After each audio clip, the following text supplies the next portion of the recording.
issued a severe thunderstorm warning for northeastern Ohio County in central Kentucky until 3:30 p.m. Hey! At 2:59 p.m., a severe thunderstorm was located near Hartford, moving east at 15 miles per hour.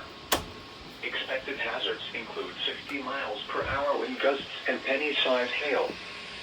This is a radar-indicated threat. The following impacts are expected. Expect damage to roofs, siding, and trees.